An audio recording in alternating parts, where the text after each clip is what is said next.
So, I'm Andrew Higgins. This is my presentation. It's my problem solution speech on compensating college athletes. College sports, we all love them. We get to see the true competition out of college sports, whether it's the big March Madness tournament or the NCAA football championship that millions of people tune in to watch every year. It's true that college sports are amazing to watch because it's filled with student athletes with aspirations to make it pro in their respective sports, which is apparent through the hard work that they display for the fans. However, most of these athletes' hard work and success goes unnoticed, and that's because of strict NCAA rules. These rules are in place so that the NCAA can profit millions off these student athletes because they don't have to pay them anything. These student athletes aren't compensated fairly, which is a problem that should be addressed for the benefit of the future of these student athletes. In this speech, I will explain how college athletes are not being compensated fairly for their hard work and success and how that should change in the future. Chances are, all of you at one point in your life has watched a college sports game on TV or in person. That's because college sports is a huge market where millions and millions of dollars are made each year. In fact, according to an article by IndyStar in 2014, the NCAA made $912.8 million in the year 2013. And out of those revenues, 84% of them came from March Madness basketball. And do you know how much of these near $1 billion in revenues went to compensating the athletes that are responsible for all that money? You guessed it, zero, and that's because of the NCAA laws. According to the NCAA rulebook website in 2016, the NCAA membership adopted amateurism rules to ensure student priorities, which does not allow salary for participating athletes, prize money and above actual expenses, gifts from donors, benefits of an agent, and any interaction with professional sports teams like practices or tryouts. These very rules were put in place by the NCAA to save themselves millions of dollars and prevent athletes from being compensated for the hard work and success. Overall, you can see how unfair the NCAA is for their stringent rules regarding compensation for student athletes, because ultimately it goes to lining their pockets even more. Now that the problem has been addressed, I will explain how this problem can go about being solved.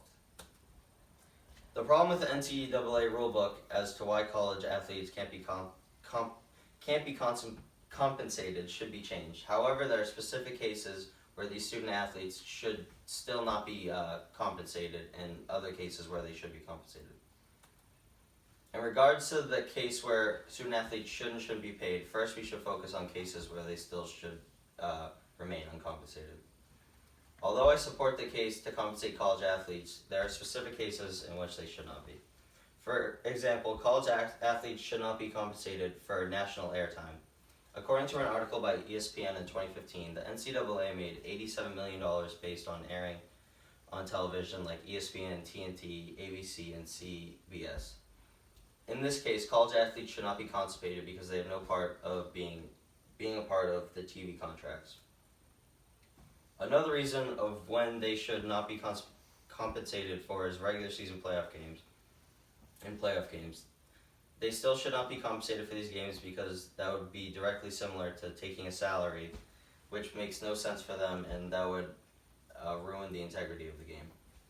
But overall, these are the specific cases where these student athletes should be compensated for, but there are also many ways that they should not be compensated for, but there are many ways that they should be compensated for.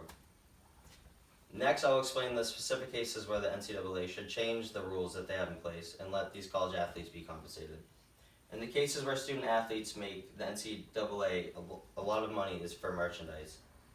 In this case, the NCAA is making millions of dollars off team jerseys with these student athletes' numbers and names on the back of them. And among other things where the NCAA should compensate athletes is through royalties on the jerseys being sold. In addition, the NCAA should change the rules based on donors to help compensate these athletes.